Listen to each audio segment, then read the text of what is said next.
성도 여러분 안녕하십니까? 한 주 동안도 평안들 하셨는지요? 오늘은 제7과 예수 영혼의 닷 지난 제목으로 함께 7과를 살펴보도록 하겠습니다. 먼저 기억절입니다. 우리가 이 소망을 가지고 있는 것은 영혼의 닷 같아서 튼튼하고 견고하여 휘장 안에 들어가나니 그리로 앞서가신 예수께서 멜기세덱의 반차를 따라 영원히 대제사장이 되어 우리를 위하여 들어가셨느니라. 히브리서 6장 19절 20절의 말씀입니다. 제7과는 먼저 일요일 소지에 하나님의 선한 말씀, 월요일 소지는 다시 새롭게 할 수 없음, 화요일 소지에는 다시 속죄하는 죄가 없고, 수요일 소지에는 더 좋은 것들, 목요일 소지에는 교과 제목과 동일하게 예수 영혼의 닷입니다. 5장과 7장은 예수님의 대제사장 되심에 대한 중점적인 사항을 다루고 있습니다. 특별히 5장 첫반부에서는 1장서부터 10절까지는 1절서부터 10절까지는 예수님의 대제사장의 기원과 목적을 서술하고 있습니다. 그리고 오늘 우리가 살펴볼 내용인데 5장 11절로 6절에는 예수님과 그리고 처음 빛을 받은 것을 무시하지 말라라고 권면하고 있습니다. 그리고 7장과 6장을 이어주는 이 6장 19절로 20절에서 소망의 확신을 굳게 잡으라고 권면하고 있습니다.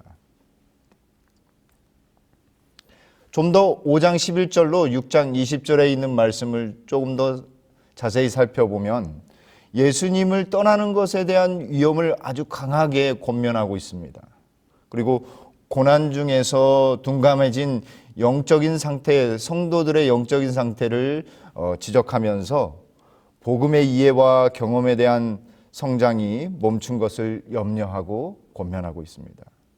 그리고 시련으로 인해서 하나님과 멀어지는 경험의 문제, 그래서 배교회까지 이르는 문제를 사도는 지적하고 있습니다. 하지만 그 엄격한 경고와 함께 사랑의 따뜻한 메시지를 전하고 있습니다. 그리고 마지막으로 히브리서 6장 19절로 20절에 여기 잘못 표기가 되어 있는데 19절입니다. 6장 19절로 20절에 하나님의 확실한 구원의 약속을 이루시는 분인 예수님을 높이고 그분을 의지해야 한다라고 하는 것입니다. 이러한 기별들은 전체적인 기별들은 나중에 순환되어서 10장 26절로 39절에서 반복이 됩니다.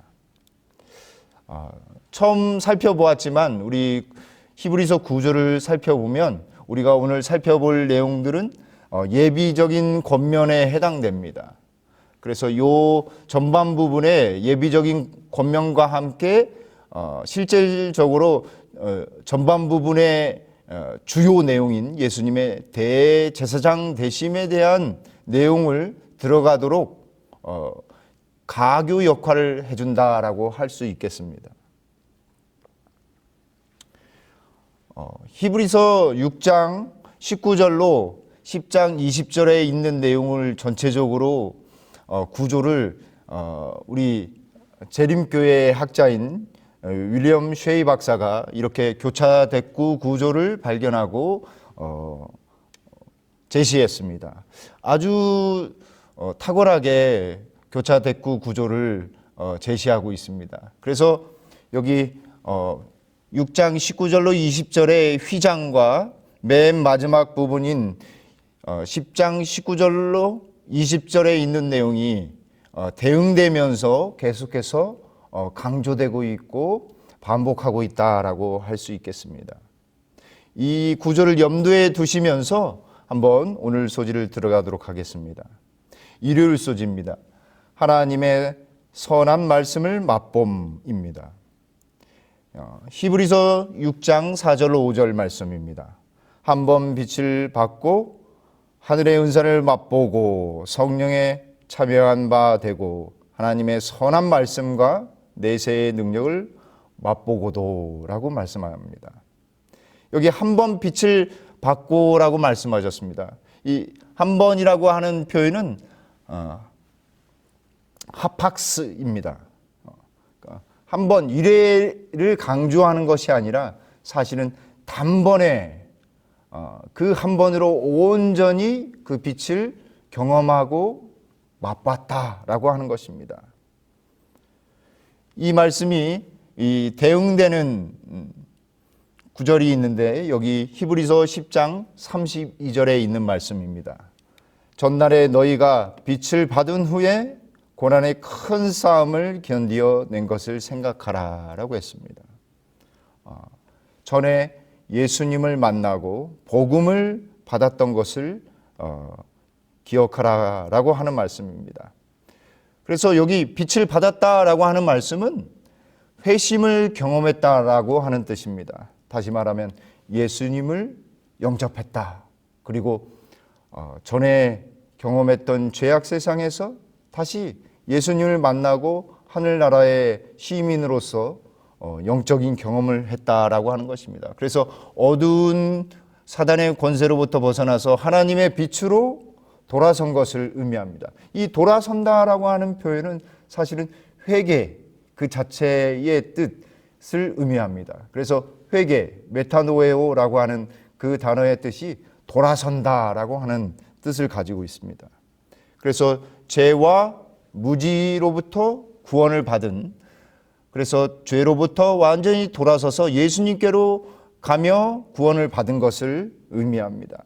여기 요한복음 8장 12절에서도 예수께서 또 말씀하시되 나는 세상의 빛이니 나를 따르는 자는 어둠에 다니지 아니하고 생명의 빛을 얻으리라 라고 말씀하십니다. 그러므로 예수님을 영접하고 복음을 받아들이는 것을 빛으로 표현하는 것은 아주 온당한 표현이다라고 할 수 있겠습니다. 왜냐하면 예수님은 빛이시기 때문에 그렇습니다.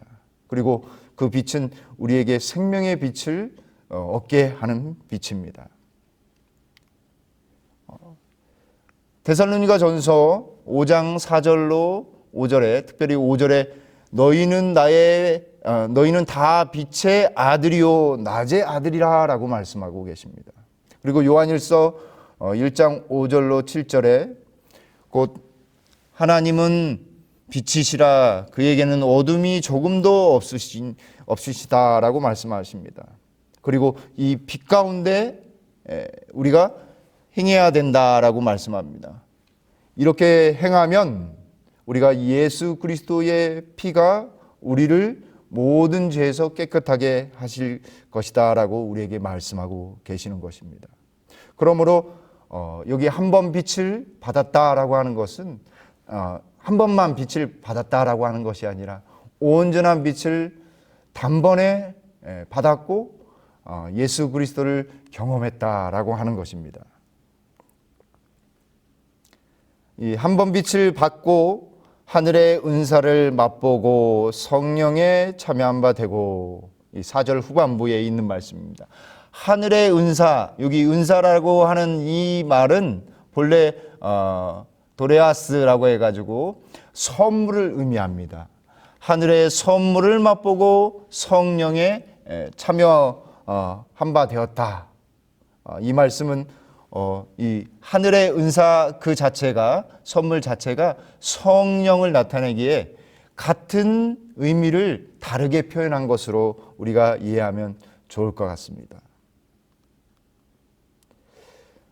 이 성령은 우리가 예수님의 이름으로 침례를 받고 죄사함을 받고 구원함을 받으면 그리하면 성령의 선물을 받으리라라고 베드로가 말합니다. 우리가 예수님을 믿게 되면 구원을 받으면 성령께서 우리에게 오셔서 우리가 죄에 대하여 이길 수 있는 힘을 주십니다. 그리고 예수님을 온전히 따르고 순종하도록 하는 삶을 성령을 통해서 우리에게 주시는 것입니다. 예수님께서도 말씀하셨습니다. 여기 요한복음 7장 37절서부터 해서 39절에, 특별히 38절에 나를 믿는 자는 성경의 이름과 같이 그 배에서 생수의 강이 흘러나오리라. 이 뜻이 무슨 뜻이냐면 39절에 이는 그를 믿는 자들이 받을 성령을 가리켜 말씀하신 것이다 라고 하셨습니다. 그러므로 이 말씀들을 종합해 보면 우리가 구원을 받고 예수님을 온전히 믿음으로 예수님을 개인의 구주로 받아들이면 성령의 은사, 성령의 선물을 주심으로 인해서 우리가 죄악 세상에서도 승리할 수 있게 된다라고 하는 것입니다. 그렇게 되도록 승리할 수 있도록 성령을 선물로 주신다라고 하는 것입니다. 5절에는 하나님의 선한 말씀과 내세의 능력을 맛보고도라고 했습니다. 여기 선한 말씀이라고 했습니다. 하나님의 선한 말씀은 좋은, 영어로는 good을 뜻합니다. 그래서 좋은 말씀, 하나님의 좋은 말씀, 하나님의 아름다운 말씀과 내세의 능력을 맛봤다라고 하는 것입니다. 그런데 여기 이 아름다운 좋은 선한 말씀이라고 했을 때 이 말씀은 우리가 생각하는 로고스가 아니라 레마라고 하는 단어가 쓰였습니다.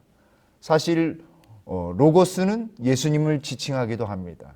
요한복음 1장 1절로 3절에 말씀이신 예수님을 나타낼 때 로고스를 썼습니다. 그런데 여기에서는 레마를 썼는데 의미상으로는 큰 차이는 없습니다. 하지만 레마를 쓴 것은 조금 더 하나님의 말씀에 대하여 구체적인 개인적인 말씀을 가리켜서 지적하면서 구체적으로 말씀하신 것을 실질적으로 가리킨다라고 할 수 있겠습니다. 그래서 이 아름다운 말씀을 무슨 말씀이냐라고 했을 때 개인에게 각각 기별들을 주셔서 예수님을 믿도록 하는 아름다운 복음의 기별을 가리킨다라고 할 수 있겠습니다. 그래서 여기 교과에서도 하나님의 선한 말씀을 맛본다라는 것은 복음의 진리를 개인적으로 경험하는 것이다 라고 설명하고 있습니다. 마치 음식을 먹음으로 맛을 음미하는 것처럼 복음의 진리도 맛본 것으로 아주 리얼하게 아주 실질적으로 표현하고 있는 것입니다. 여기 내세의 능력을 맛보고도라고 하는 표현은 여기 우리가 히브리 2장 4절에서 표적들과 기사들과 여러 가지 능력을 경험했던 것을 우리가 압니다. 이런 것들을 통해서 구원을, 기적들을 주셔서 하나님이 구원을, 우리를 구원하신 것에 대한 이야기를 하고 있는 것입니다. 이 내세의 능력이라고 했을 때 일반적인 우리가 살펴보았던 표적들과 기사들과 여러 가지 능력들을 통해서 하나님이 어떤 분이시다라고 하는 것을 분명하게 제시해 주는데 미래적인 믿는 자들에게 행하실 하나님의 기적과 기사와 능력을 제시하고 있다라고 하는 차원에서 본다고 한다면 미래에 행하실 부활과 예수님의 재림시에 살아있는 의인들이 호련히 변화되는 것과 그리고 영생의 기적을 맛보게 될 것을 이야기하고 있는 것입니다. 이러한 것은 미래에 있을 것이지만 지금 현재도 맛볼 수 있다라고 하는 것입니다. 마치 영원이라는 시간을 안식일을 통해서 맛보는 것처럼 우리가 예수님을 더욱 가까이 하면 할수록 그리고 말씀을 가까이 하면 할수록 이 부활의 그리고 영생을 그리고 우리의 몸과 마음이 품성이 변화되는 것을 지금 맛보기도 시작한다라고 하는 것입니다. 그래서 좀 더 자세히 이 기적과 기사와 능력을, 표적과 기사와 능력을 살펴보면 사도 바울은 히브리서에서 계속해서 이 광야의 출애굽 당시의 경험을 통해서 그 세대가 경험했던 것을 기초로 해서 설명하고 있는 것을 알 수 있습니다. 첫 번째는 불기둥입니다. 이 불기둥은 빛을, 두 번째는 만나입니다. 하늘의 선물을 의미합니다. 성령은 성령의 은사, 선물을 의미하고요. 네 번째는 하나님의 선한 말씀을 맛보았다라고 했습니다. 그들에게 주신 은혜의 말씀, 그리고 언약서를 의미하기도 합니다. 다섯 번째는 여기 기사와 표적과 능력, 그래서 내세의 능력을 맛보도록, 경험하도록 이 출애굽에 나타난 모든 기적과 이적들을 통해서 내세의 맛볼 능력까지도 우리에게 제시하고 있다라고 하겠습니다. 하지만 광야 시대에 그들이 어떻게, 이스라엘 백성들이 하나님의 말씀을 어떻게 했습니까? 안타깝게도 불순종하였습니다. 이 불순종은 어떤 결과를 낳냐면 반역의 결과를 낳는 것입니다. 수신자들에게 바울은 이러한 광야의 백성, 이스라엘 백성들의 과거의 경험을 통해서 이런 많은 증거들을, 축복들을 주셨음에도 불구하고 그들은 불순종함으로 축복을 받지 못하였는데, 너희들은 그런 축복들을 받았으니 신앙에서 떠나가지 말라라고 권면하고 있는 것입니다. 여기 영감의 교훈에 있는 말씀입니다. 가룟 기별 1권 131쪽에 첫 문장만 한번 보시겠습니다. 빛 가운데 행한다는 뜻은 빛이 지시하는 길을 따라 계속해서 향상하는 것이다. 그러므로 우리가 빛에 거하고 예수님 안에서 거한다라고 하는 것은 머물러 있는, 정체되어 있는 것이 아니라 향상되고 성장한다라고 하는 것입니다. 그러므로 우리가 더욱 예수님 안에 머물러 있고 그분이 주시는 은혜를 누려야 하겠습니다. 월요일 소지입니다. 월요일 소지는 다시 새롭게 할 수 없음입니다. 왜 새롭게 할 수 없을까요? 우리 히브리서 6장 특별히 6절부터 한번 보겠습니다. 타락한 자들은 다시 새롭게 하여 회개하게 할 수 없나니 이는 그들이 하나님의 아들을 다시 십자가에 못 박아 드러내놓고, 이 표현을 개역 한글 성경에서는 현저히라고 표현되어 있습니다. 드러내놓고 욕되게 함이라. 그리스도인의 삶은 어떤 삶일까요? 예수님께서는 마태복음 16장 24절에서 누구든지 나를 따라오려거든 자기를 부인하고 자기 십자가를 지고 나를 따를 것이니라 라고 말씀하셨습니다. 십자가의 삶입니다. 그리스도인의 삶은 십자가의 삶입니다. 로마서 6장 6절에도 우리의 옛 사람이 예수와 함께 십자가에 못 박힌 것은 이라고 표현합니다. 옛 사람을 못 박는 일이 그리스도인의 일입니다. 우리가 너무나 잘 아는 말씀이죠. 갈라디아서 2장 20절에 있는 말씀. 내가 그리스도와 함께 십자가에 못 박혔나니 그런즉 이제는 내가 사는 것이 아니요 내 안에 오직 내 안에 그리스도께서 사신 것이라. 그래서 맨 마지막에는 하나님의 아들을 믿는 믿음 안에서 사는 것이다. 십자가의 삶이 바로 예수님을, 하나님의 아들을 믿는 믿음 안에서 사는 것이다 라고 사도 바울은 이야기합니다. 더 나아가서 갈라디아서 5장 24절에는 그리스도 예수의 사람들은 육체와 함께 정욕과 탐욕을 십자가에 못 박았느니라 라고 이야기합니다. 세상에 대하여, 죄에 대하여, 그리고 자신에 대하여 못 박는 것, 그것이 그리스도인의 삶입니다. 갈라디아서 6장 14절에는 그러나 내게는 우리 주 예수 그리스도의 십자가 외에 결코 자랑할 것이 없으니 그리스도로 말미암아 세상이 나를 대하여 십자가에 못 박히고 내가 또한 세상에 대하여 그러하니라. 여러분, 어떤 생각이 드십니까? 어떤 결론을 내릴 수 있을까요? 다시 히브리서 6장 6절로 돌아가 보겠습니다. 하나님의 아들을 다시 십자가에 못 박아 드러내놓고 욕되게 함이라.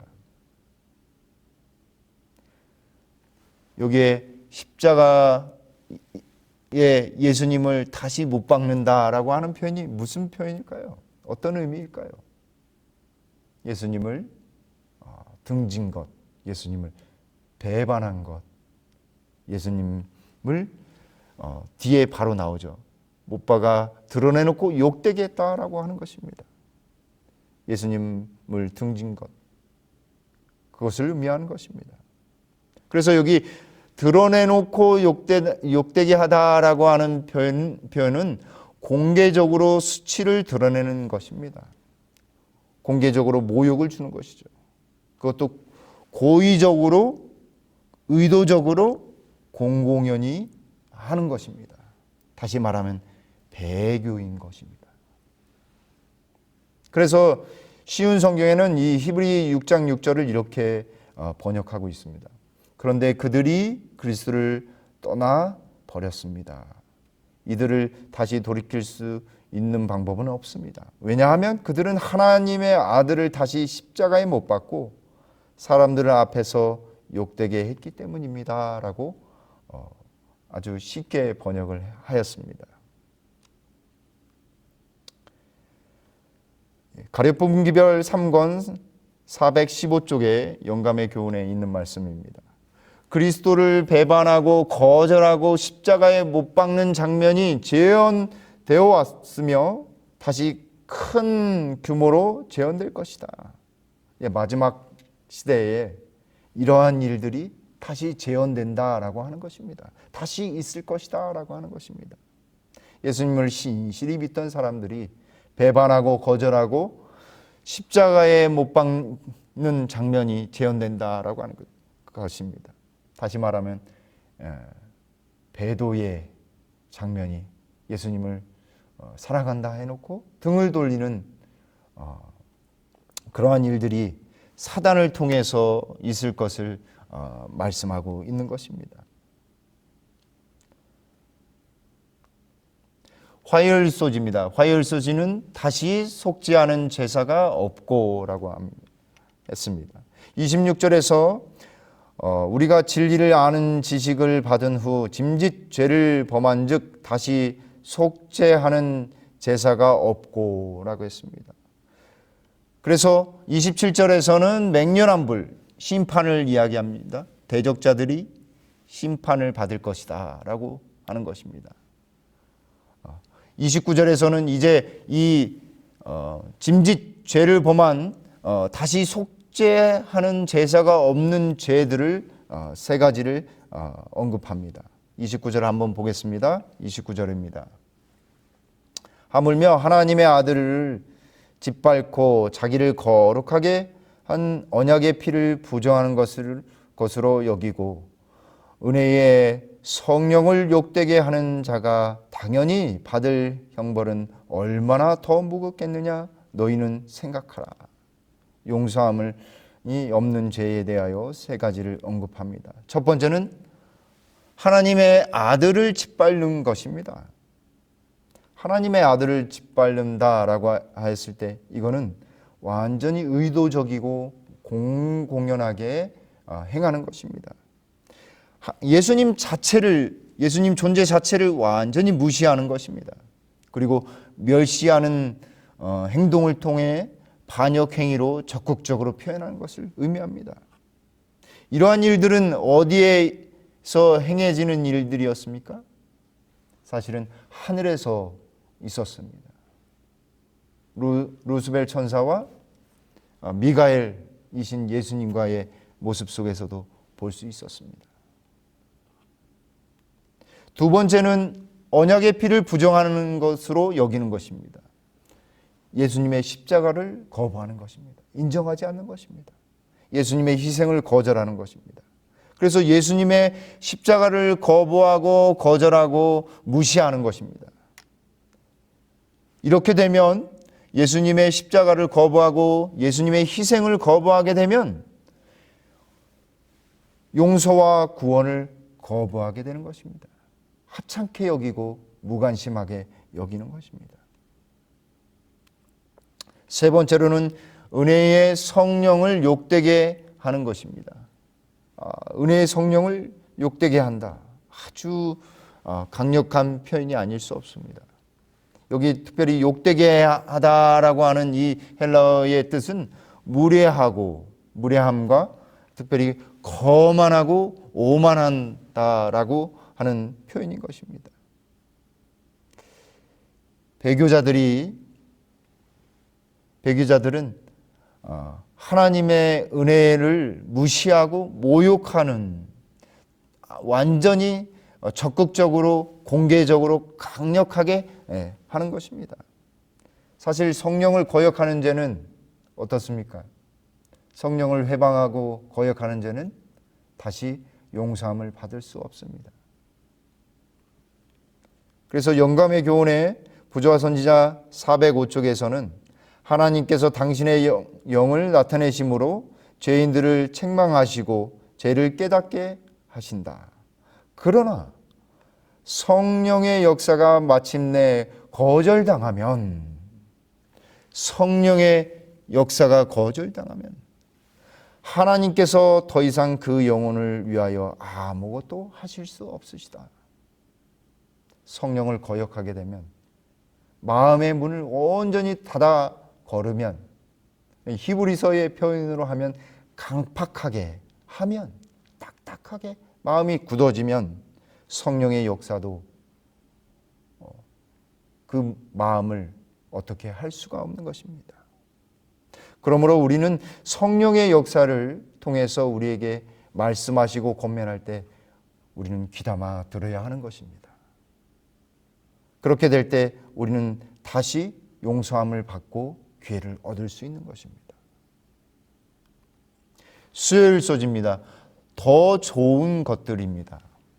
무엇이 더 좋은 것인지 한번 보겠습니다. 히브리서 6장의 초반부는 단호하고 간결한 아주 어조로 경고를 하고 있습니다. 그리고 수신자들에게 다시 권면하고 있죠. 여기 3절에 하나님께서 허락하시면 우리가 이것을 하리라 라고 권면합니다. 그리고 7절과 8절에서는 농사 짓는 것을 통해서, 교훈을 통해서 경고하고 해석해 주는 것입니다.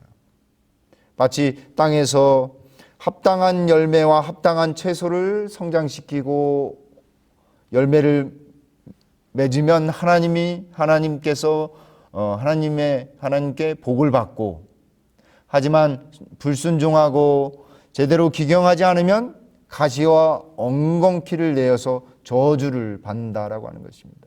그 엉겅퀴와 가시덤불을 불사르게 되는 것입니다. 치워버리는 것입니다. 심판을 의미하는 것이죠. 그러고 난 다음에 이제 바울은 아주 성도들에게 사랑이 담긴 어조로서 시작을 합니다. 사랑하는 자들아, 사랑하는 자들아, 우리가 이같이 말하나 너희에게는 이보다 더 좋은 것, 곧 구원에 속한 것이 있음을 확신하노라. 그래서 첫 번째는 하나님의 이름을 위하여 나타낸 사랑, 두 번째는 섬기는 것입니다. 섬기는 것. 그리고 11절에서는 동일한 부지런함을 나타내고 소망의 풍성함을 경험한다라고 하는 것입니다. 그리고 게으르지 아니하고 믿음과 오래 참음으로 말미암아서 약속을 기업으로 받는다라고 하는 것입니다. 여기 특별히 11절에서 부지런함이라고 했는데, 이 부지런함은 번역을 하면 조금 더 단순하게 번역을 하면 지속적인 열정을 의미합니다. 부지런하다라고 하는 것은 아주 계속적인 열정을 갖고 행하는 것입니다. 그리고 여기 소망의 풍성함이라고 했는데 조금 더 직역하면 완전한 확신을 의미합니다. 소망의 완전한 확신에 이르러라고 하는 표현입니다.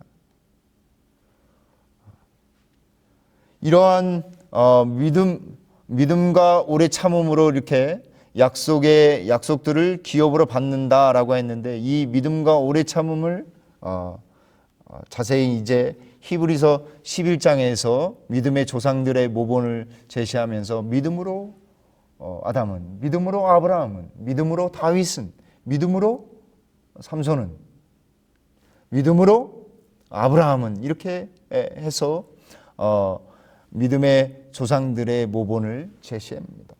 그리고 12장에서는 이 위에서는 인간들의 믿음의 조상들의 모본을 제시했다고 한다면, 12장에서는 그 믿음과 인내를 완전하게 온전하게 모본해 주신 예수님을 소개하는 것입니다. 믿음의 주여 또한 온전케 하시는 이이신 예수님을 어떻게 하자? 바라보자 라고 권면합니다. 그런데 이 믿음과 인내는 마지막 시대에도, 요한계시록 14장 12절에서 마지막 때에 남은 자손으로서 참된 성도들의 특징으로도 나타납니다. 믿음과 인내, 그리고 계명이 나타납니다. 그런데 여기에 계명이 어떻게 포함되었을까요? 왜 포함되었을까요? 그것은 계명이 사랑하면서 살라라고 하는 하나님의 명령이기 때문에 그렇습니다. 따라서 믿음과 인내로 살아가는 성도들은 믿음과 인내를 통해서 사랑으로 온전히 하나 되는 것입니다. 사랑을 온전히 나타낼 수 있게 되는 것입니다.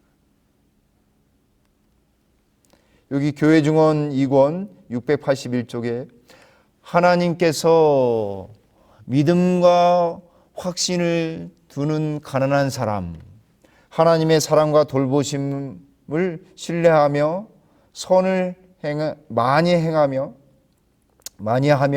그가 가진 것을 잘 써서 남들에게 복이 되게 하는 사람은 하나님께 대하여 부유한 자이다. 그는 그가 무시할 수 없는 바 이웃의 요구를 느끼며 내 이웃을 내 몸과 같이 사랑하라는 하나님의 계명을 순종한다. 구원받은 백성들이 무엇을 나타내겠습니까? 더 좋은 것을 얻었으니 더 좋은 것으로 다시 나타내는 것입니다. 사랑을 나타내는 것입니다. 자, 목요일 소지입니다. 예수 영혼의 닷. 특별히 19절서부터 한번 볼까요? 우리가 이 소망을 가지고 있는 것은 영혼의 닷 같아서 튼튼하고 견고하여 휘장 안에 들어가나니, 그리로 앞서가신 예수께서 멜기세덱의 반차를 따라 영원히 대제사장이 되어 우리를 위하여 들어가셨느니라. 하나님께서는 우리에게 이 약속을 보증하십니다. 무엇으로 보증하시냐면 첫 번째로 맹세를 통해서 보증하셨습니다.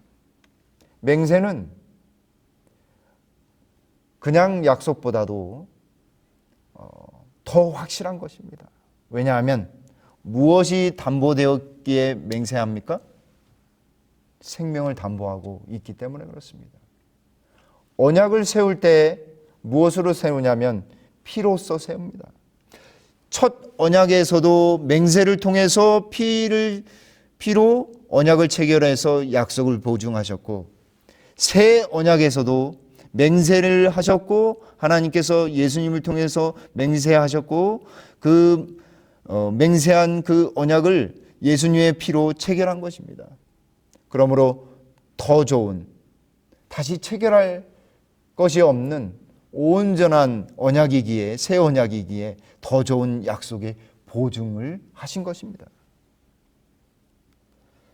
두 번째는 하나님께서 그냥 예수님이 아닌, 교과에는 그냥 예수님으로 표현되어 있지만 히브리서가 강조하고 있는 것은 무엇이냐면 대제사장이신 예수님을 보좌 우편에 앉게 하심으로 그분의 약속을 보증하셨다라고 하는 것입니다. 다시 말하면 대제사장으로서 예수님께서 보좌에 앉으신 것입니다.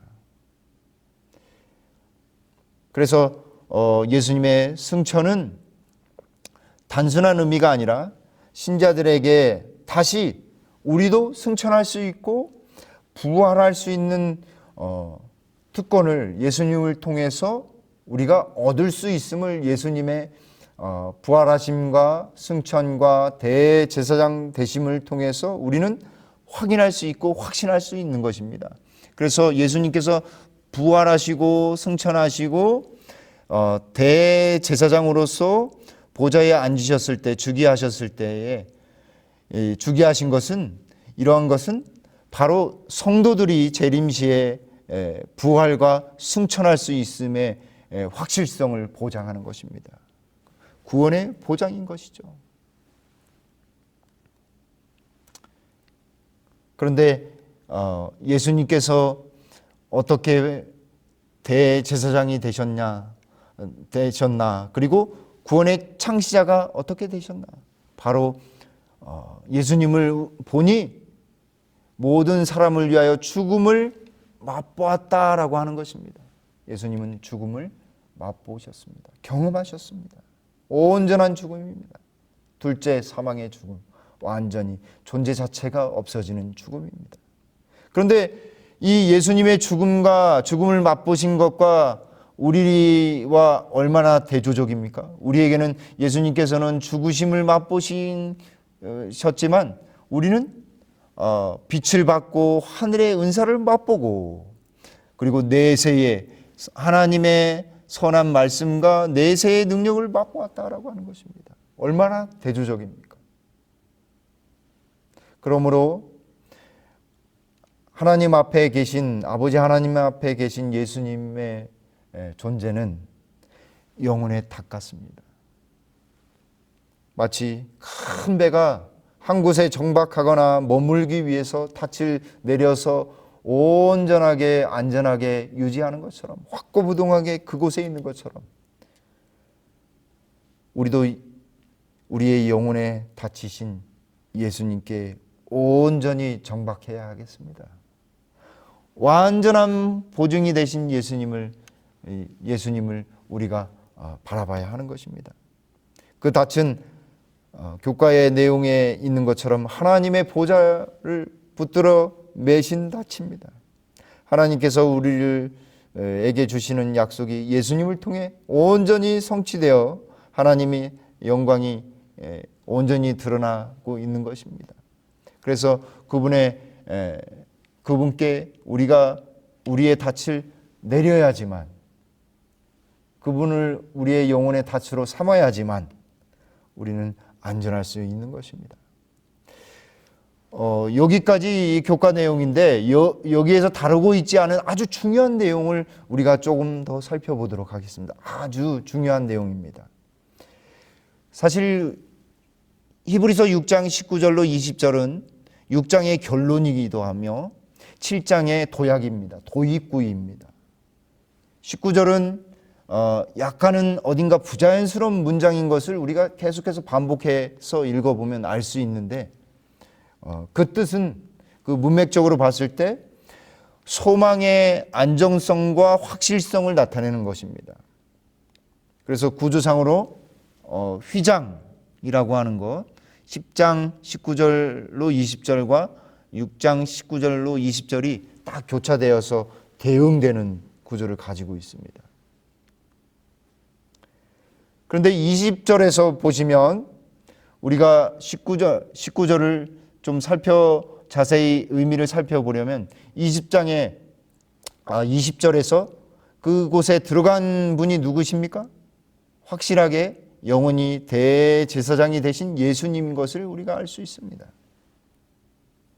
그러므로 19절의 의미는 닷처럼 안전하고 확고한 우리의 소망이 지성소에 들어가신 예수님께 있다라고 하는 뜻을 가지는 것입니다. 뜻을 의미하는 것입니다. 다시 말하면 우리의 소망이 예수님인데 확고부동하고 완전한 소망이신 예수님이 지성소에 들어가 계신다. 그분이 바로 우리의 소망이다라고 하는 것입니다. 그런데 이 19절로 20절에 있는 말씀을 대부분의 우리 재림교회 외의 학자들은 1년에 한 번 대제사장이 들어가는 지성소에 들어가는 일인 대속죄일, 속죄일을 의미한다라고 생각해서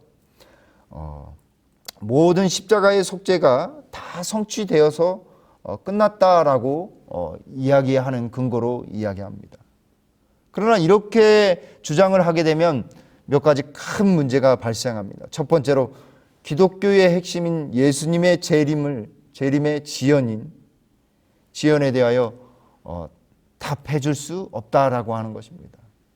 두 번째는 십자가에서 속죄 사역이 완전하였는데 하늘에서의 대제사장 사역이 왜 또 필요한지를 설명해 줄 수 없습니다. 세 번째는 속죄 사역이 완성이 되었는데 아직도 이 세상에 죄가 가득하고 심지어 왜 예수님을 믿는 그리스도인들까지도 죄를 범하고 있는지, 타락한 삶을 살고 있는지에 대한 설명을 해줄 수 없습니다. 그렇다고 한다면 이 19절과 20절에 나오는 휘장 안에 들어가셨다라고 하는 말의 의미가 무엇인가라고 하는 것입니다. 먼저는 우리가 문맥적으로 한번 살펴보면 히브리서 6장 19절로 20절을 문맥적으로 자세히 들여다보면 그 문맥의 주된 내용은 바로 하나님의 확실한 약속과 소망을 강조하고 있다라고 하는 것입니다. 속죄일보다는 대속죄일보다는 그 내용의 소망 되신 예수님 그리고 그 약속이 확실하다라고 하는 것을 설명하고 있다라고 하는 것입니다. 대속죄일과 관련해서는 휘장 안에 들어가나니라고 하는 표현밖에는 없습니다. 19절에서 닷처럼 안전하고 확고한 우리의 소망은 지성소에 들어가신 예수님께 있다라고 하는 말씀이라고 한다면 19절에서는 그 소망이신 예수님이 대제사장이 되셔서 들어가셨다라고 언급을 하는 것이다라고 할 수 있겠습니다. 그런데 구약에서 대속죄일 외에 대제사장이 지성소에 들어가는 경우가 출애굽기 40장에 나옵니다. 이 출애굽기 40장은 대제사장의 취임과 성소의 봉헌이 있는 장입니다. 다시 말하면 그 장에서 이 기구들의 모세가 지성소에서 들어가서 제단에 언약궤와 제단에 기름을 붓고 차근차근히 나와서 모든 기구에 다 기름을 부은 다음에 성전을 봉헌한 후에 대제사장 아론에게 기름을 부어서 그 대제사장직을 행하도록 합니다. 그러므로 출애굽기 40장에 있는 내용으로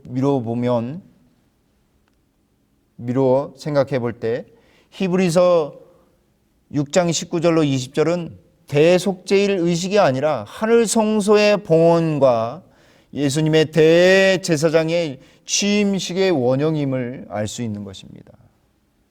첫 언약이 비준되어 성소를 개설하고 봉헌되고 대제사장이 취임하는 것처럼 새 언약에서도 하늘 성소가 개소되고 대제사장이 취임식하는 장면이 여기 히브리서 6장 19절로 20절 그리고 히브리서 9장과 히브리서 10장 특별히 히브리서 10장 19절로 20절에 나타나는 것입니다. 히브리서 10장에 19절로 20절에 그 길로 우리를 위하여 휘장 가운데를 열어놓으신 새로운 산 길이요라고 해서 예수님의 피로 힘입어서 성소에 들어갈 담력을 얻었다라고 표현하고 있습니다. 영감의 교훈에 있는 말씀 맨 아래만 좀 살펴보겠습니다. 극심한 슬픔 중에서도, 고난을 당하는 중에서도 제자들은 큰 안위를 얻었고 영혼의 닭 같아서 튼튼하고 견고한 소망을 가지게 되었다라고 말씀하고 계십니다. 우리도 그렇게 해야 하겠습니다. 여기 금요일 소지에서는 더 깊은 연구에서는 요한을 이야기하고 있는데요. 요한도, 이 우레의 아들이었던 요한도 예수님을 소망의 유일한 소망으로 여기고 그분을 품었을 때 그의 품성이 온전히 변화되고 주님을 품성을 반사하게 되었다라고 했습니다. 사랑하는 성도 여러분, 우리도 우리의 소망 되시오 영혼에 다치신 예수님을 온전히 의지하게 되기를 간절히 바라겠습니다. 여러분들의 삶 속에서 유일한 소망이 예수님이 되기를 간절히 바라면서 교과 해설을 마치겠습니다. 감사합니다.